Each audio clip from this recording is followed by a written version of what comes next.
할렐루야, 복된 주일입니다. 부활주일 이후에 오늘 이렇게 또 모였습니다. 부활주일 이후 첫 주, 우리 다 같이 하나님께 일어나셔서 예배를 묵상으로 시작하겠습니다.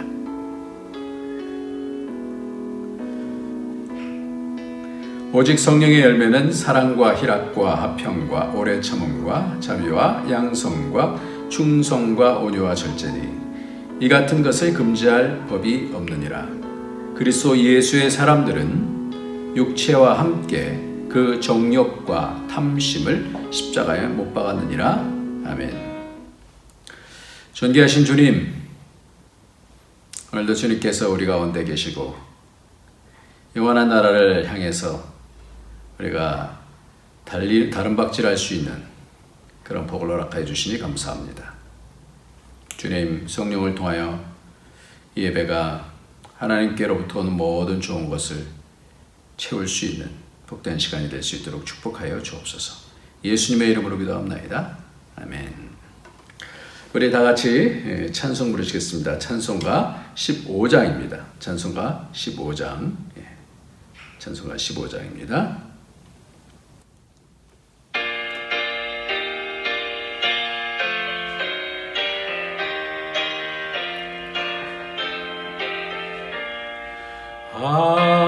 하나님의 크신 사랑 하늘에서 내리사 우리 맘에 항상 계셔 온전하게 하소서. 우리 주는 자비하사 사랑 무한하시니 두려워서 떠는 자를 구원하여 주소서. 걱정 근심 많은 자를 성령 감화하시며 복과 은혜 사랑받아 평안하게 하소서. 처음과 끝이 되신 주님 항상 인도하셔서 마귀 유혹 받는 것을 속히 끊게 하소서. 전능하신 아버지여 주의 능력 주시고 우리 맘에 임하셔서 떠나가지 마소서. 주께 영광 항상 돌려 천사처럼 섬기며 주의 사랑 영영토록 찬송하게 하소서. 우리들이 거듭나서 흠이 없게 하시고 주의 크신 구원받아 온전하게 하소서. 영광에서 영광으로 천국까지 이르러 크신 사랑 감격하여 경배하게 하소서. 아멘. 주님 옆에 나가기 위해서는 우리가 죄를 회개해야 됩니다. 죄는 하나님과 우리 사이를 갈라놓습니다. 그래서 우리가 하나님께 가까이 가는 것이 구원인데 더 가까이 가는 것, 그러기 위해서는 우리의 죄를 씻어야 됩니다. 예수의 보혈의 피로 씻어야 됩니다. 어린 양의 보혈의 피로 그 세마포옷을 씻는 것처럼 오늘도 우리가 죄를 회개함을 통하여 하나님께 가까이 갈 수 있습니다. 우리 다 같이 회개하면서 주 앞으로 나가도록 하겠습니다. 주님,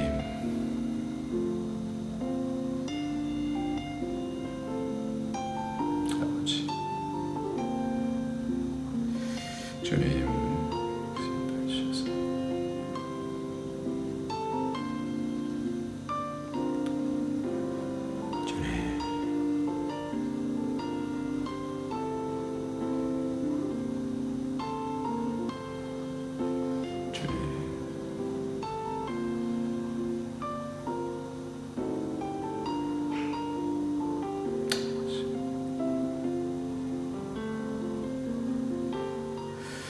주님 닮기 원합니다. 주님의 그 형체로 변화되어지는 과정이 되어지길 원합니다. 주님, 죄 가운데 이길 수 있도록 주께서 성령으로 인도해 주시고 예수 그리스도의 보혈의 피의 그 권세를 통하여 악의 권세를 깨뜨려 주시고 죄의 권세를 깨뜨려 주시고 사망의 권세를 깨뜨려 주시고 이미 그렇게 해주셨사오니 그 능력과 은혜로 주님께 더 가까이 갈 수 있는 복이 있게 하여 주옵소서. 믿음으로 살게 하여 주옵소서. 믿음으로 행치 아니하는 모든 것이 죄라 말씀해 주셨사오니 우리가 점점 더 믿음으로 생활할 수 있도록 우리의 연약함을 불쌍히 여겨주시고 도와주셔서 승리할 수 있는 삶을 살 수 있도록 축복하여 주옵소서. 예수님의 이름으로 기도합나이다. 아멘. 네, 오늘 말씀은 마태복음 26장 말씀입니다. 마태복음 26장 47절부터 56절까지 말씀 같이 보도록 하겠습니다. 마태복음 26장 47절부터 한 가지로 우리 같이 말씀을 읽도록 하겠습니다. 말씀하실 때 12 중에 하나인 유다가 왔는데 대제사장들과 백성의 장로들에게서 파송된 큰 무리가 칼과 몽치를 가지고 그와 함께 하였더라. 예수를 파는 자가 그에게 군호를 짜 이르되 내가 입 맞추는 자가 그이니 그를 잡으라 한지라. 곧 예수께 나와 랍비여 안녕하시옵나이까 하고 입을 맞추니 예수께서 이르시되 친구여 내가 무엇을 하려고 왔는지 행하라 하신대 이에 그들이 나와 예수께 손을 대어 잡는지라. 예수와 함께 있던 자 중에 하나가 손을 펴 칼을 빼어 대제사장의 종을 쳐 그 귀를 떨어뜨리니 이에 예수께서 이르시되 내 칼을 도로 칼집에 꽂으라. 칼을 가지는 자는 다 칼로 망하느니라. 너는 내가 내 아버지께 구하여 지금 12군단 더 되는 천사를 보내시게 할 수 없는 줄로 아느냐? 내가 만일 그렇게 하면 이 일이 있으리라 한 성경이 어떻게 이루어지겠느냐 하시더라. 그때 예수께서 무리에게 말씀하시되 너희가 강도를 잡는 것과 같이 칼과 몽치를 가지고 나를 잡으러 나왔느냐? 내가 날마다 성전에 앉아 가르쳤으되 너희가 나를 잡지 아니하였도다. 그러나 이렇게 된 것은 다 선지자들의 글을 이루려 함이니라 하시더라. 이에 제자들이 다 예수를 버리고 도망하니라. 아멘. 오늘은 십자가 앞에 세 사람이라고 하는 그런 말씀의 제목으로 은혜를 나누고자 합니다. 우리는 지난주에 부활에 대한 말씀을 나눴죠. 부활. 지난주가 부활주일이었으니까 부활에 대한 말씀을 하면서 부활은 죽음에 대한 살아남이다 이렇게 말씀했잖아요. 그래서 이 죽음이 육신의 죽음만 있는 것이 아니라 세 가지 죽음이 있다 그랬죠. 뭐라 그랬죠? 육적인 죽음, 영적인 죽음, 영원한 죽음이 있다 그랬어요. 부활도 마찬가지로 그것에 대한 변화로 하나님께 나아가는 것이다 그랬어요. 하나님께 가까이 가는 것이다 그랬어요. 그래서 영이 하나님과 분리가 됐는데 이제 그 죄와 사망의 권세가 깨어지면서 하나님께 다시 나아가는 것이다 이렇게 말씀을 드렸습니다.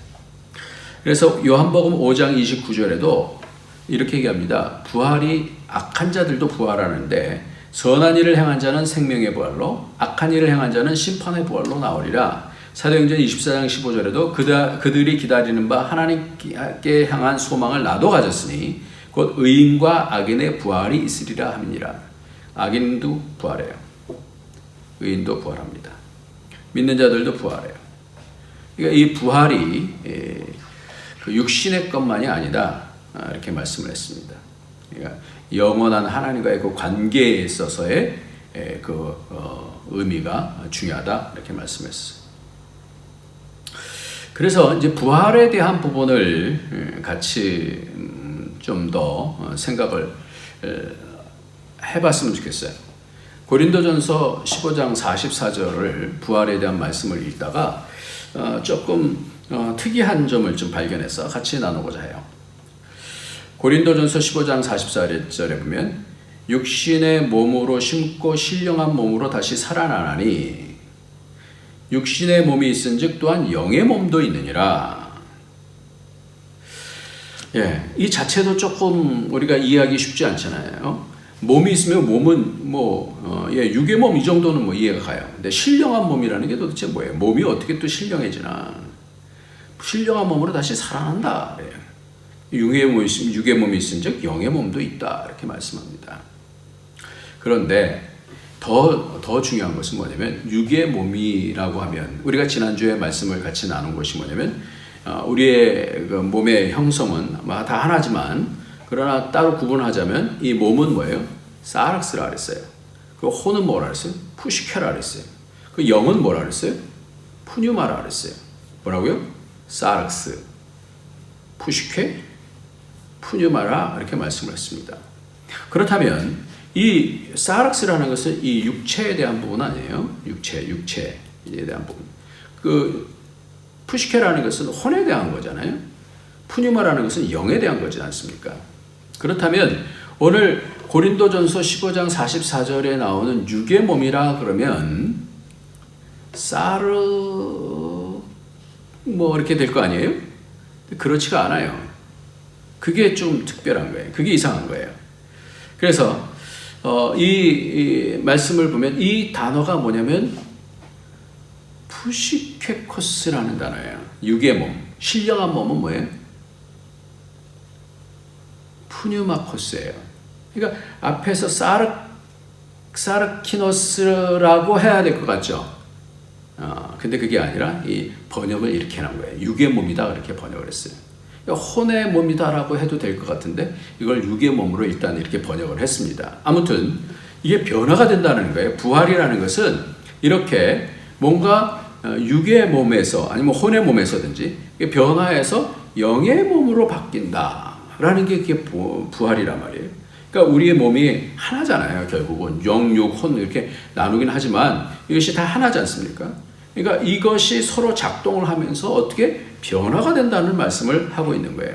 그래서 고린도전서 2장하고 3장에 보면 이 부분에 대해서 나와요. 이 세 가지로 나옵니다. 그래서 그 세 가지로 나오는데 이 푸시키코스라고 하는 푸시키코스라고 하는 지금 육의 몸이라는 그 단어가 고린도전서 2장 14절에는 육에 속한 사람이다 이렇게 얘기를 해요. 육에 속한 사람이다.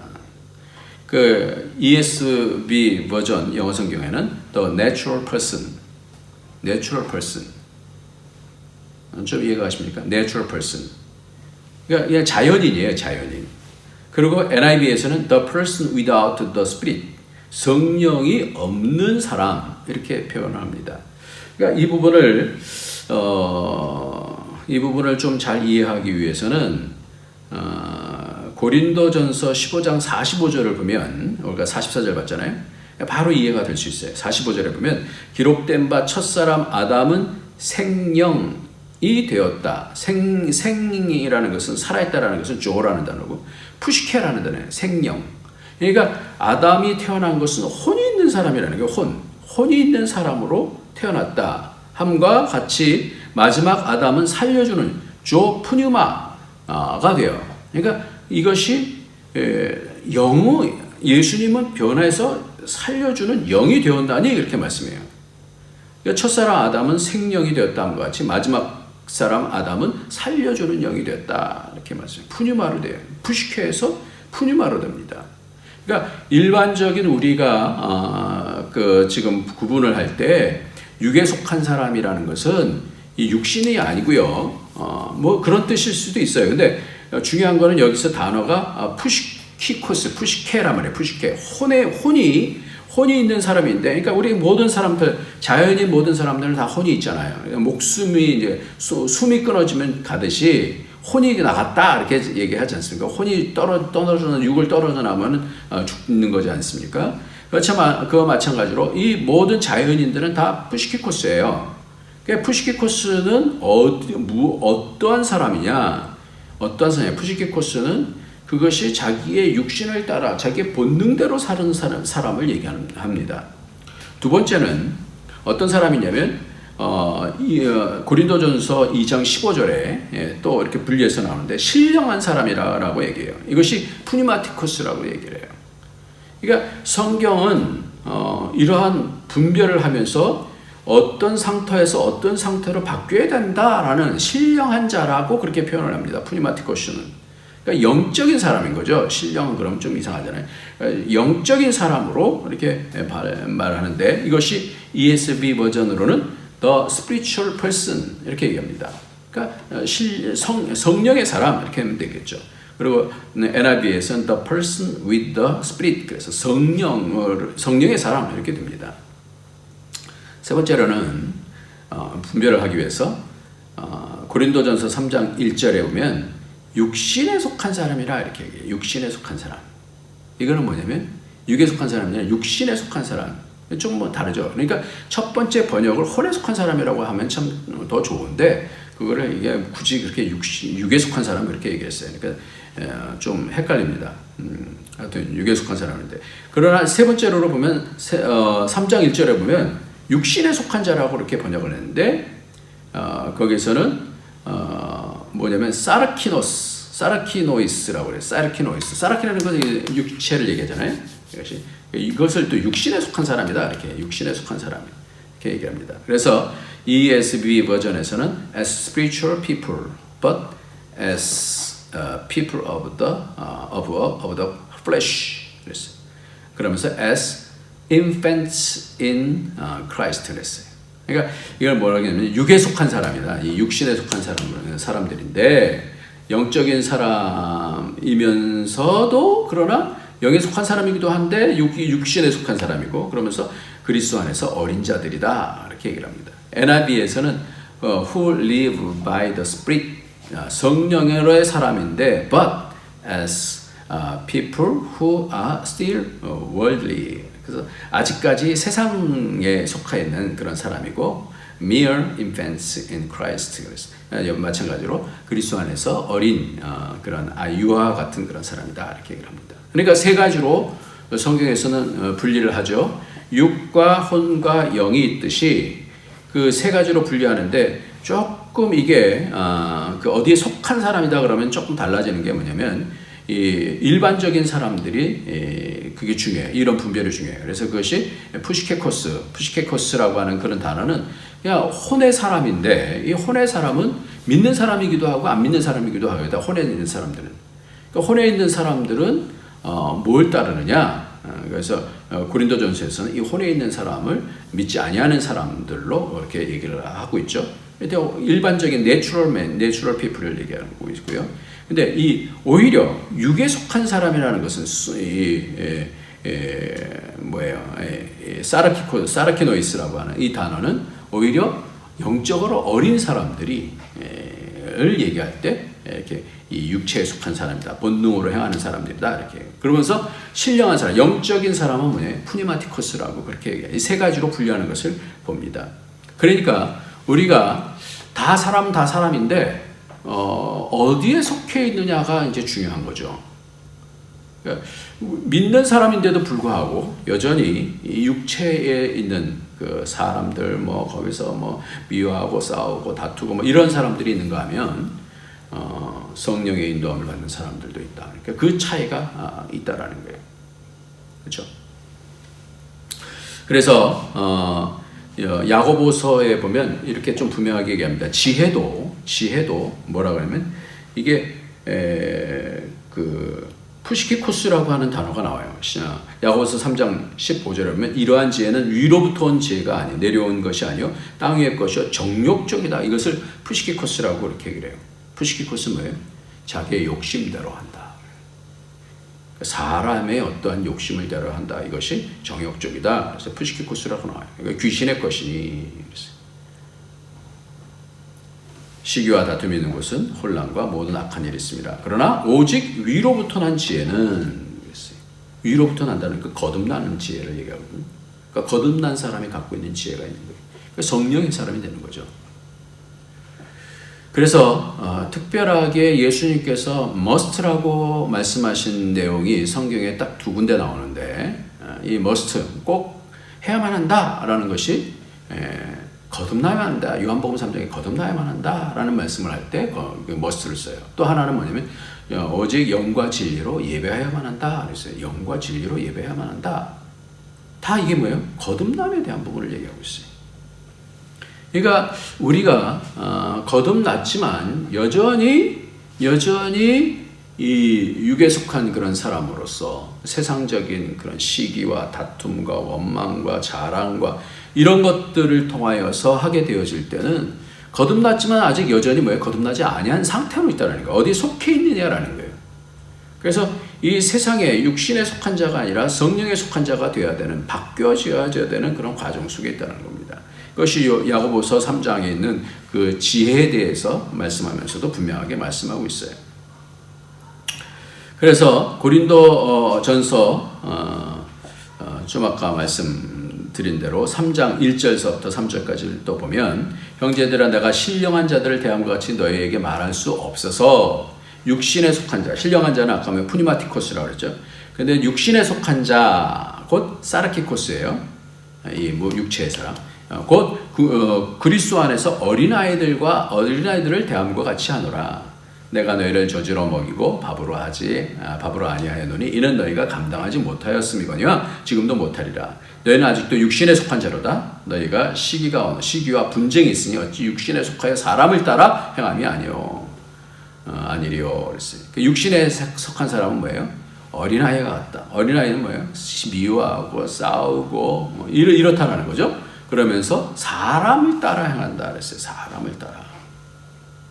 그래서 우리가 고린도전서 15장에 있는 그 부활장을 보면 이 부활이라는 게 도대체 뭐냐라는 게 육신이 갑자기 변한다라고 얘기하지 않냐고 이렇게 단계별로 얘기를 하고 있어요. 그래서 46절에 보면 그러나 먼저는 신령한 사람이 아니요 푸니마티코스가 아니라 신령한 사람이 아니요 육의 사람이요 그 다음이 신령한 사람이니라 그랬어요. 그러니까 사람이 있을 때 이 육의 사람을 거쳐서 신령한 사람으로 바뀐다라는 거예요. 그래서 첫 사람은 땅에서 났으니 흙에 속한 거냐, 둘째 사람은 하늘에서 나셨느니라. 우리가 흙에 속한 자의 형상을 입은 것 같이 또한 하늘에 속한 이의 형상을 입으리라. 형제들아 내가 이것을 말하노니 혈과 육은 하나님 나라를 이어받을 수 없고 또한 썩는 것은 썩지 아니할 것을 유업으로 받지 못하느니라. 우리가 점점 더 분명해지죠. 그러면 왜 우리에게 십자가가 필요하냐 이 말이에요. 우리가 이렇게 부활을 하는데 지금 십자가에 대한 것이 우리에게 자기 십자가를 지고 자기를 부인하고 또 남은 고난이 있다 이렇게 말씀하는데 우리에게도 예수님께서 다 져주시면 되는데 왜 우리에게 왜 또 자기 십자가를 지라 이렇게 말씀합니까? 왜 남은 고난이 있다 이렇게 말씀합니까? 이것이 선악과 무슨 상관이 있을까요? 늘 말씀을 자주 드리는 바대로 믿음의 결국은 곧 영혼의 푸시키의 구원이다 그랬죠. 그러니까 조금 더 분명해져요. 이 푸시키의 구원이라는 것은 자연인으로부터의 변화라는 거예요. 자연인, 푸시케라는 것은 이 자연인, 혼만 있는 사람이에요. 혼만 있는 사람 속에서 어떻게 해요? 그것이 영적인 사람으로 변하게 되는 하나님 거듭나지는 그런 사람으로 변화되어진 것을 얘기하고 있죠. 그래서 오늘 세 사람에 대한 부분을 볼 거예요. 이 세 사람에 대한 부분을 볼 거예요. 오늘 본문에서 세 사람이 나와요. 누구 나오죠? 첫 번째, 유다가 나오고요. 그 다음에 누가 나오죠? 또 한 제자. 그 제자가 누구죠? 베드로가 나와요. 베드로가 제사장의 종의 말고의 귀라고 다른 성경에 나오는데 말고의 귀를 그냥 칼로 잘라죠. 그것이 나오고 베드로 나오고 또 한 분이 누구 나오냐면 예수님이 나오시죠. 그래서 유다는 어디에 속한 사람이냐라는 거예요. 유다는 어디에 속한 사람이에요? 아담의 육적 자손인 거예요. 그러니까 영적인 일을 분별을 못하는 거예요. 그러니까 이게 참 쉽지 않아요. 이 사람을 푸시케코스라고 해야 될지 아니면 사르키노스라고 이렇게 얘기해야 될지. 그러니까 이 사람은 그 거듭난 것을 통해서 분별하지 못해요. 거듭난 사람이 아닌 거죠.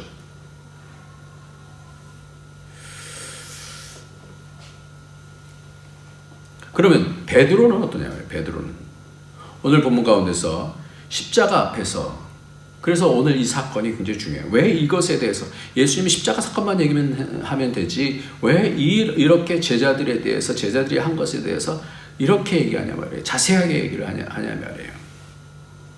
유다는 대제사장들과 백성들의 장로들에게서 파송된 그 사람을 데리고 와요.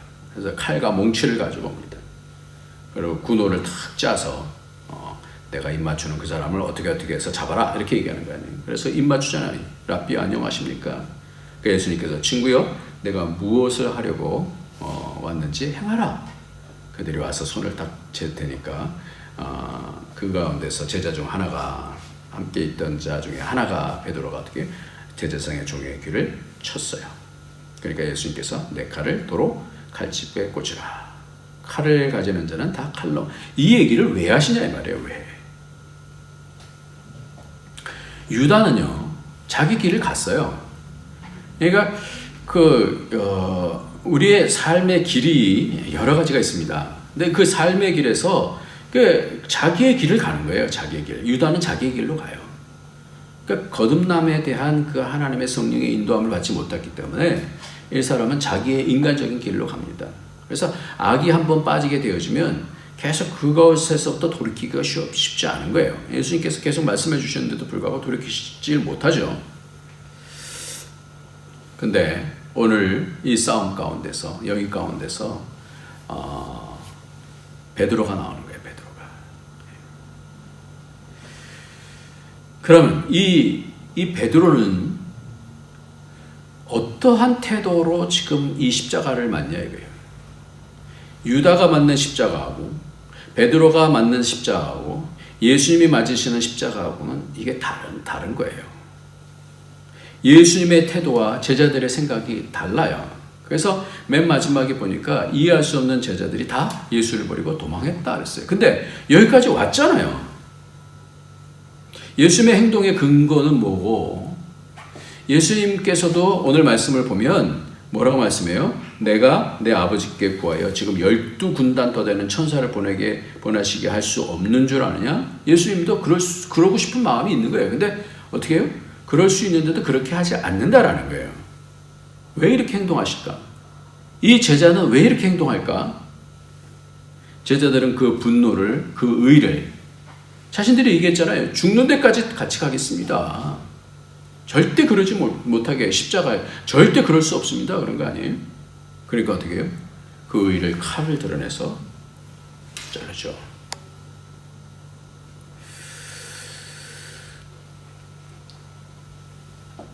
예수님은 그럼에도 불구하고 자신이 죽는다라는 사실을 아시는데도 불구하고 친구여, 내가 무엇을 행하려고 왔는지 하라. 그것은 막지 않으셔요. 왜 그러냐 이거예요.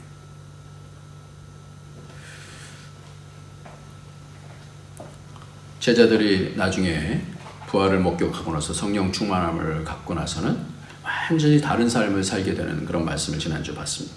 그렇다면 지금 이런 행동들을 하고 부활을 목격한 그런 제자들하고는 너무 차이가 있지 않습니까?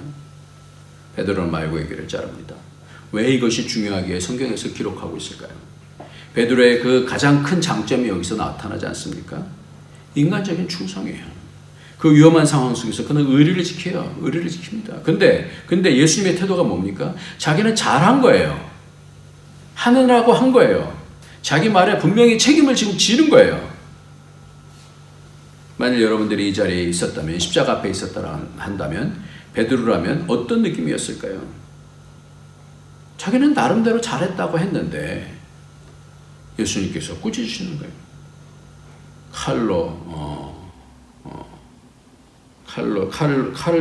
칼을 도로 찌르, 칼을 꽂으라. 칼을 가지는 자는 다 칼로 망하느니라. 자기는 의리를 했는데 망한다 이런 말씀입니까? 얼마나 기분이 나빠요. 예수님한테 여러분이 이런 얘기를 한번 들었다고 생각해 보세요. 자기는 열심히 했는데, 교회 봉사를 열심히 했는데 칼로 하는 자는 칼로 망할 것이다. 그럼 어떻겠어요? 나름대로 열심히 했는데 왜 날 몰라주냐 이 말이에요. 내 왜 본심을 몰라주냐 이 말이에요. 그럼 어쩌라고? 분노가 일어나지 않겠어요? 나 나름대로 최선을 다했는데 혼동이 오는 거예요. 그럼 된 것 아니에요? 우리는 우리 안에서 최선을 다하면 되는 거 아니에요? 그걸 우리가 어떻게 하라고? 실력이 안 되는데. 도대체 주님 당신이란 분을 내가 잘 모르겠어요. 저도 이제 지쳤습니다. 그러면서 어떻게 해요? 다 제자들이 다 예수를 버리고 도망하니라 그래요. 이해가 안 가는 거예요, 예수님. 의리를 가지고 죽는 데까지 왔잖아요. 그러니까 죽음이 두려워서가 아닌 거예요, 지금. 그 군대들이 딱 왔는데 이 정도 하면 그 굉장한 거 아니에요? 이게 선악과의 것이 핵심입니다.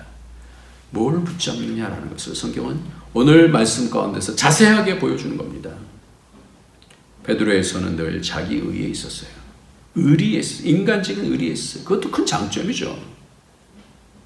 그런데 주님께서 원하시는 것은 그게 아니라는 거예요. 뭘 붙잡아야 되냐라는 거예요. 이미 마태복음 15장에서도 주는 그리스도시요 살아계신 하나님의 아들입니다. 이렇게 얘기를 하죠. 시몬아 내가 복이 있도다. 그러면서 이를 내가 알게 하는 일은 혈육이 아니다. 그래서 혈육이 아니다. 하늘에 계신 내 아버지다. 그러면서 복을 주시죠. 교회를 세우고 천국 열쇠를 주고 음부의 권세가 이기지 못하리라 이렇게 복을 주시면서 그러면서 비로소 주님께서 이때에서부터 어떻게 자신이 십자가 달리시고 부활할 것에 대해서 비로소 말씀하셔요. 그러니까 베드로가 뭐라 그래요? 주여 그리하지 마옵소서. 이 일이 결코 주께 미치지 아니하리이다. 이게 본성이에요. 베드로는 그 굉장히 큰 장점이죠. 본성이에요. 예수님께서 사탄아 내게로 물러가라. 너는 나를 넘어지게 하는 자로다. 이게 굉장히 중요한 단어예요. 너는 나를 넘어지게 하는 자로다. 내가 하나님의 일을 생각지 아니고 도리어 사람의 일을 생각하는도다. 십자가의 길을 가는 것을 막는단 말이에요. 이거 뭐예요? 이게 사탄이죠. 어떻게 사탄이라고 주님께서 제자들에게 이렇게 말씀하실 수 있나? 그렇게 할 것 아니에요? 그리하지 마옵소서. 근데 그것은 십자가의 길을 막는 거예요. 하나님의 뜻을 막는 거예요. 그러니까 하나님의 뜻을 막는 게 뭐예요? 사탄이에요. 그러니까 어디에 속해 있느냐라는 거예요. 우리가 모든 선택을 해야 됩니다. 그럴 때 그 선택이 무엇이냐면 무엇을 잡고 한 선택이냐라는 거예요. 나는 내 나름대로 최선을 다했습니다가 그 선택이 최고가 아니에요. 최선은 뭐냐? 하나님의 뜻을 잡는 거예요. 우리가 두 길이 두 가지면 굉장히 선택이라는 것이 분명하잖아요. 아, 이 길로 가든지 저 길로. 아무튼 뭐 나 이 길로 가겠습니다. 이렇게 선택하면 되잖아요. 근데 영의 길과 육의 길은 그렇지가 않아요. 내가 내 속에 많이 갇혀있게 되면 그것이 습관이 됐으면 영적인 부분이 훈련이 되지 않으면 안 되는 거예요. 이렇게. 그래서 갈라디아서 6장에 보면 자기의 6장 8절에 자기의 육체를 위하여 심는 자는 육체로부터 썩어질 것을 거두고 성령을 위하여 심는 자는 성령으로부터 영생을 거두리라. 그러면서 12절에 무릇 육체의 모양을 내려 하는 자들이 억지로 너에게 할례를 받게 하면 그들이 그리스도의 십자가로 말미암아 박해를 면하려 한 뿐이니라. 그러면서 14절 말씀에 그러나 내게는 우리 주 예수 그리스도의 십자가 외에 결코 자랑할 것이 없으니 그리스도로 말미암아 세상이 나를 대하여 십자가 못 박히고 내가 또한 세상을 대하여 그러하니라. 십자가가 뭐예요? 내 뜻대로 행하지 않는 거예요. 내 육체적인 것을 자랑하지 않는다는 거예요. 하나님의 뜻을 붙잡는 거예요. 이게 선을 붙잡는 것이죠. 갈라디아서 5장 16절에는 내가 이르노니 너희는 성령을 따라서 행하라. 그리하면 육체의 욕심을 이루지 아니하리라. 육체의 욕심은 성령을 거스리고 성령은 육체를 거스리라니. 베드로는 이 일에 삐지게 됩니다. 가인도 삐졌어요. 이것이 그럴 수 있지 않아요? 인간이면 다 섭섭하지 않겠어요? 그때 뭐가 필요한 거예요? 자기 부인이 필요한 거예요. 그러니까 우리가 십자가라고 하면 자기 십자가를 지고 나를 쫓을 것이다. 이것이 마태복음 16장에서 사탄 안에 들어 물러가라 한 다음에 말씀해 주시는 말씀이잖아요. 그러시면서 하는 얘기가 자기를 부인, 나를 따르려고 하거든 자기를 부인하고 자기 십자가를 지고 나를 따를 것이다 그랬어요. 우리는 십자가 그러면 어떤 생각을 하냐면 어려운 일이 오면은 아유 저 사람 내 십자가야 뭐 이런 거 아니에요? 나랑 잘 안 맞으면 아유 저 사람 내 십자가야 뭐 그러지 않아요? 근데 그게 십자가가 아니더라고요. 보니까 어려운 일이 십자가가 아니에요. 힘든 것이 십자가가 아니에요. 뭐가 십자가예요? 하나님의 뜻대로 하지 않고 내 뜻대로 하려고 하는 것을 끊어내는 게 그게 십자가인 거예요. 나를 부인하는 게 바로 십자가인 거예요. 제자들은 얼마나 용기를 냈어요. 마치 안중근 유관순 같은 행동 아닙니까? 얼마나 의롭습니까? 자기의 목숨을 건 거 아니에요? 다른 제자들도 역시 베드로는 달라 그러지 않았겠어요? 그런데 주님은 이럴 때 다른 사람도 다 보는데 아니 적들이 다 보는데 장수를 이렇게 자존심 구겨도 되는 것입니까? 이 시험이 베드로에게 얼마나 큰 결단을 하게 했을까요? 선을 잡는 것은 가장 중요한 것이 바로 자기 의를 내려놓는 것입니다. 그래서 마태복음 16장 24절에 이에 예수께서 제자들에게 이르시되 누구든지 나를 따라오려거든 자기를 부인하고 자기 십자가를 지고 나를 따를 것이니라. 그러면 인자가 아버지의 영광으로 그 천사들과 함께 오리니 그때 각 사람이 행한 대로 갚으리라 했습니다.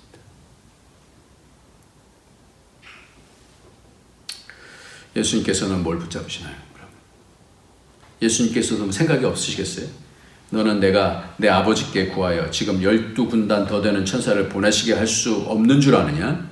주님은 분명히 가르치셔요. 내가 지금 뭘 붙잡고 있는 줄 아니? 선이 뭔 줄 아니? 12군단 되는 더 천사. 아니 천사 한 군단만 돼도 눈앞에 있는 뭐 무리들 뭐 쉽게 어떻게 장자의 재앙처럼 다 죽이는 거 뭐 그렇게 어렵겠어요? 한 군단 정도까지도 뭐 필요하겠습니까? 왜 이런 말씀하셔요? 자신의 능력과 권세가 있다는 것을 자랑하시지 않아요. 뭘 잡는 거예요? 하나님의 뜻을 잡는 거예요. 그래서 오늘 말씀이 바로 그 부분이에요. 예수님께서 지금 무엇을 잡고 계신다라는 것을 계속해서 말씀을 하시는데 그것이 뭐라고 말씀하시는 거예요?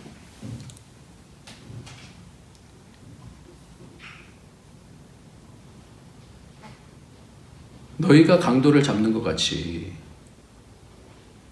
칼과 뭉치를 가지고 나를 잡으러 나왔느냐. 내가 날마다 성전에 앉아 가르쳤을 때 너희는 나를 잡지 아니하였도다. 그러면서 그 앞에서 뭐라 그래요?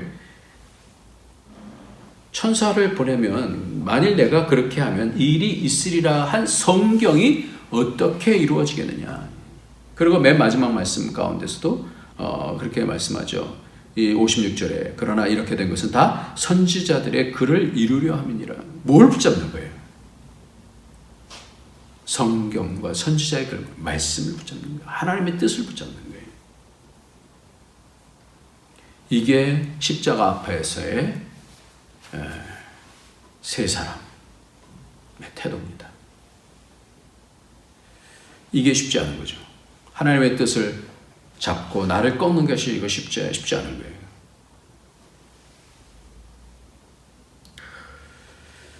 자신의 장점이 가장 큰 단점이 되는 그러니까 이것이 선을 잡지 않으면 우리에게 주신 축복이라고 하는 것이 바로 소돔과 고모라 얼마나 여호와의 동산 같아요. 이런 선택이 될 수 있다는 거예요. 하나님의 뜻을 잡지 못하면 눈에 보이는 것만 잡게 되어지면 그래요. 주님께서 잡으신 것이 뭡니까? 그러니까 그렇게 하나님의 뜻을 붙잡지 못하게 될 때는 인간적인 생각들이 많이 나오고 서로 시기하고 다툼이 있다 이렇게 말씀합니다. 이해가 안 되는 거예요.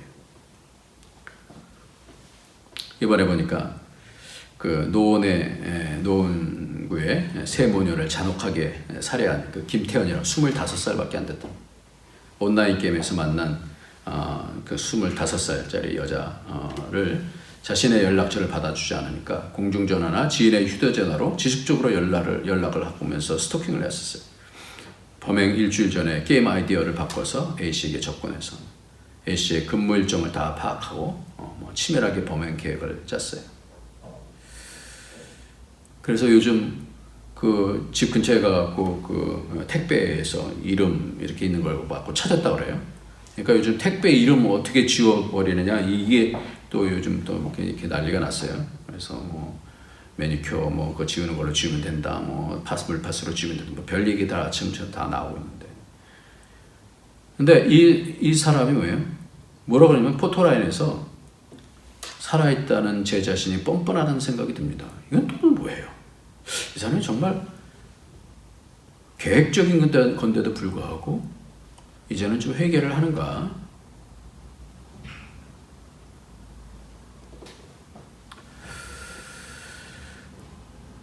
악이요, 계속해서 자신의 뜻을 따라가면 돌이키기가 어려운 거예요. 그러니까 이 땅에서의 그런 과정은 어떤 과정이냐? 성령의 인도함을 받는 과정입니다. 육체를 따르지 않냐고 성령의 인도를 따르는 겁니다. 프랑스 북부 도시 칼레라는 데가 1347년에 백년전쟁 당시 영국군의 포위가 되었습니다. 1년 가까이 영국의 공격에 저항했지만 더 이상 먹을 것도 없는 절망적인 상황에서 결국 백기를 들었어요. 승리를 거두자 영국왕 에드워드 3세는 말했습니다. 칼레 시민들을 하나도 남김없이 죽이겠다. 칼레 씨는 영국 왕에게 사절을 보내서 여러 번에 걸쳐 살려달라고 간청을 했습니다.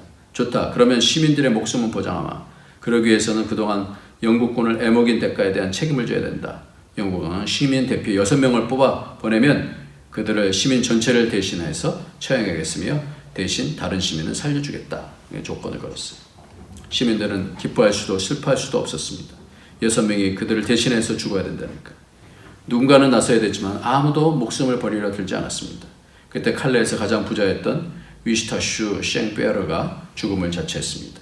칼레 시민들이여 나오라, 용기를 가지고.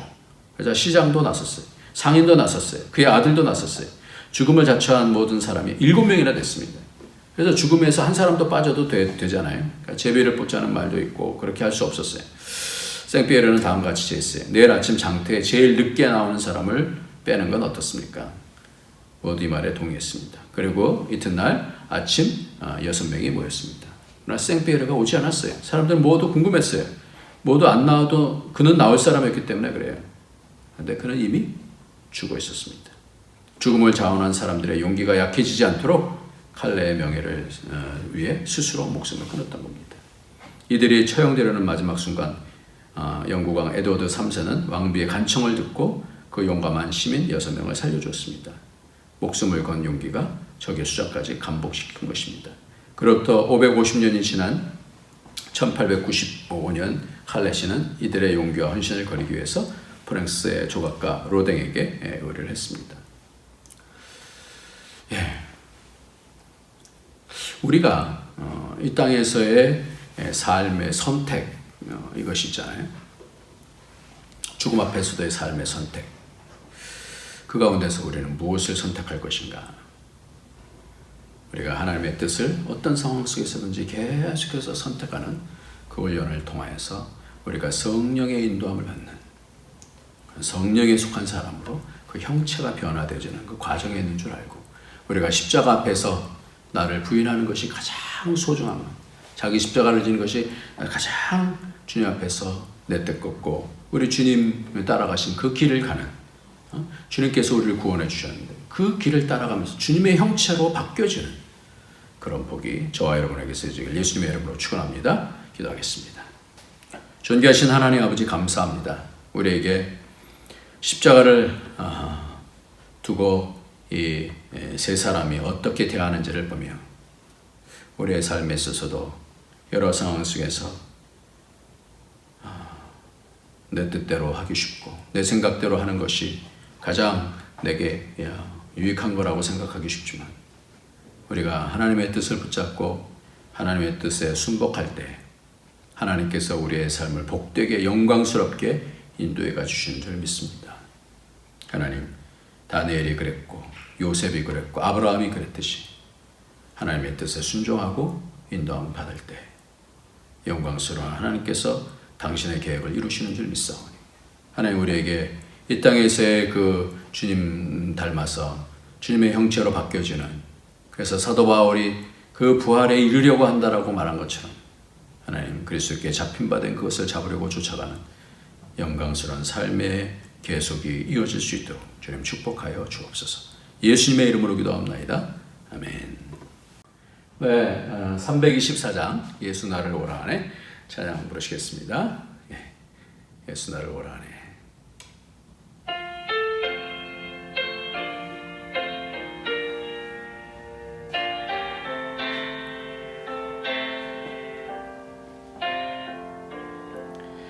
예수 나를 오라 하네 예수 나를 오라 하네 어디든지 주를 따라 주와 같이 가려네